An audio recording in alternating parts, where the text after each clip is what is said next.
단식을 이어가던 민주당 이재명 대표가 병원으로 실려간 어제 백현동 개발특혜 의혹과 쌍방울 대북송금 사건을 수사해온 검찰은 이 대표에 대한 구속영장을 청구했죠. 200억 원대 배임 혐의와 800만 달러 규모의 뇌물 혐의 등 크게 4가지 혐의가 적용됐습니다. 김예린 기자 리포트 먼저 보고 오시죠. 먼저 백현동 개발비리 의혹과 관련해 적용된 혐의는 배임입니다. 이 대표가 성남시장 시절 백현동에 아파트를 짓는 사업에서 로비스트 김인섭 씨 청탁을 받고 민간업자에게 인허가 특혜를 제공해 1,300억 원대 이익을 몰아줬다는 겁니다.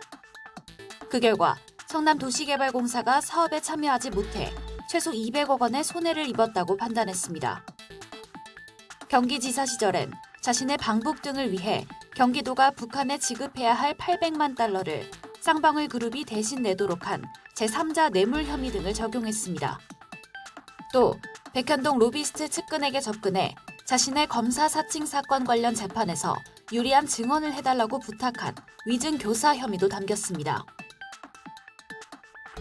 이재명 대표가 단식으로 건강이 악화한 만큼 영장 청구 시점에도 영향을 주지 않을까 하는 전망도 있었지만 검찰은 원칙론을 내세웠습니다. 피의자 권리 외에 다른 요인이 형사 사법 절차에 장애가 돼서는 안 된다는 겁니다.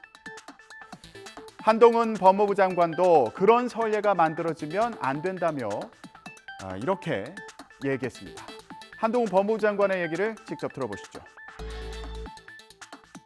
수사받던 피의자가 단식해서 자해한다고 해서 사법 시스템이 정지되는 선례가 만들어지면 안 된다고 생각합니다. 그러면 앞으로 잡범들도 다 이렇게 하지 않겠습니까? 검찰의 영장 청구에 민주당은 강하게 반발했습니다. 국회 상임위 일정을 상당수 거부하고 내각 총사퇴와 한덕수 국무총리 해임을 요구하면서 용산 대통령실 앞에서 그렇게 집회도 이어갔습니다. 교섭단체 대표연설에 나선 박광원 원내대표는 정부가 국정쇄신을 요구하는 야당 대표의 절박한 단식에 체포동의안으로 응수한다며 브레이크 없는 폭주다 이렇게 목소리를 높였습니다. 직접 들어보시죠. 이 정부는 국정을 쇄신하라는 이재명 대표의 절박한 단식에 체포동의안으로 응수합니다. 브레이크 없는 폭주입니다. 저를 비롯한 민주당의 여러 의원들도 구속영장을 청구하겠다면 국회 비회기에 보낼 것을 요구해왔습니다. 그런데도 굳이 정기국회 회기에 체포동의안을 보내겠다는 것은 나쁜 정치행위입니다. 국민의힘 김기현 대표는 이재명 대표가 건강을 회복하길 바란다고 밝혔습니다. 하지만 과거 김영삼, 김대중 전 대통령 등의 단식 사례와 다르게 이 대표의 단식은 개인의 사법 리스크를 회피하기 위한 거란 취지로 비판했습니다. 들어보시죠. 아쉽게도 이재명 대표의 단식에서는 그런 대의를 찾아볼 수 없었고 사사로운 개인의 사법 리스크만 더 많이 부각되었습니다.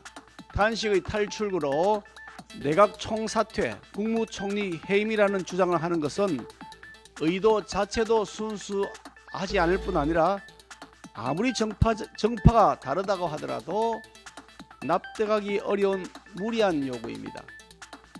민주당에게 단식의 탈출구 마련이 필요했다는 점을 고려하더라도 국회 운영과 국정 운영 자체를 올스톱시켜버리는 태도는 당내 극단 강경파들에게 포로가 되어 민심과는 동떨어진 갈라파고스 정당이 되어버린 민주당의 현주소를 적나라하게 보여주는 것입니다. 국민의힘에서는 과거 조국 전 법무부 장관의 발언에 빗댄 발언도 나왔습니다. 조 전 장관은 박근혜 전 대통령 퇴진을 요구하는 촛불 집회가 한창이던 지난 2016년 11월 한 명의 피의자 때문에 5천만이 고생이다 이런 말을 SNS에 올렸는데요. 2016년 11월 당시의 발언입니다. 이 발언을 인용해서 이재명 대표 입원으로 국회가 마비됐다면서 이렇게 비판한 겁니다. 국민의힘에서 나온 얘기를 들어보시죠. 한 명의 범죄 혐의자 때문에 국회가 멈추고 민생은 뒷전이 됐습니다. 이재명 대표의 입원 때문에 국회 상임위 일정이 취소됐습니다. 상임위에서 민생 법안을 논의하고 통과시키는 것은 국회의원의 의무입니다. 구속을 피하기 위한 이재명 대표 한 명의 단식으로 상임위를 취소할 이유가 무엇입니까? 일하지 않는 국회를 만든 민주당은 분명한 책임을 져야 합니다. 민주당에게는 이 대표에 대한 검찰의 구속영장에 어떻게 대응할지가 당장 중요한 상황이죠. 이재명 대표 체포동의안은 내일 국회 본회의에 보고된 뒤에 모레 표결에 붙여질 가능성이 거론되고 있습니다. 혹시 일정이 늦어지면 21일에 보고되고 이후 25일 본회의를 열어서 표결하거나 아니면 아예 추석 이후로 미뤄질 가능성까지 거론됩니다.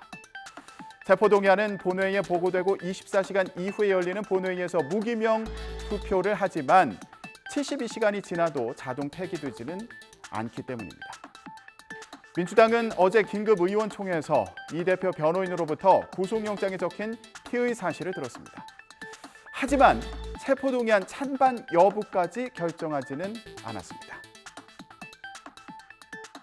이재명 대표의 변호인으로부터 영장 청구 내용에 대한 충분한 설명을 듣는 것이 주된 목적이었기 때문에 정치적인 맥락에서 어떻게 해야 된다 이런 내용들의 토론은 오늘은 하지 않았습니다. 또 여러 의견 그룹들 간의 토론 이런 것들이 앞으로 2, 3일 과정에서 다양하게 있을 것으로 생각이 되고 그런 것들을 충실히 하자라고 하는 것이 이제 오늘 회의를 마치면서 한 얘기였습니다.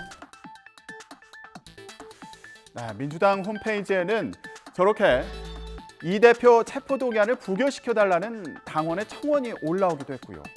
또 강성 지지층들은 의원들에게 문자 메시지를 보내서 체포동의안에 반대하라고 압박하는 것으로 알려졌습니다.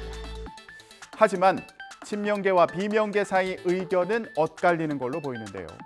체포동의안 표결을 앞두고 민주당이 다시 혼란에 빠지는 모습입니다.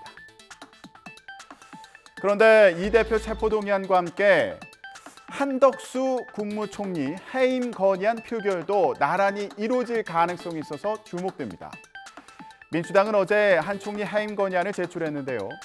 해임 건의안은 발의 후 처음 열리는 본회의에 보고하고 24시간 이후 72시간 이내에 무기명 표결해야 하기 때문에 21일 본회의 표결이 예상되는 상황입니다. 이재명 대표 체포동의안도 21일 표결 가능성이 거론되는 만큼 이날 국회에서 여야 사이 대치가 극에 달할 것으로 예상됩니다. 어제 한덕수 국무총리 해임 건의안을 제출할 당시에 민주당의 얘기를 들어보시죠. 국정이 총체적으로 혼란에 빠져 있고 국가가 경제도 그랬고 안보도 그랬고 또 민주주의도 그랬고 국가가 후퇴하고 있는 상황에서 총리로서 각 장관들을 제대로 추천하지 못한 잘못도 있고 또 총리가 각 부처를 총괄하는 자리인데 총괄도 하지 못하고 있는 이런 시점에서는 총리를 비롯한 내각을 전면 쇄신해야 나라가 다시 제대로 된 방향으로 갈 수 있다 생각을 하는 저희 민주당 의원들의 뜻을 모아서 제출했습니다. 이렇게 정치권이 경랑에 휩싸인 가운데 문재인 전 대통령이 오늘 이재명 대표를 방문할지 병문안을 위해서 방문할지 주목됩니다.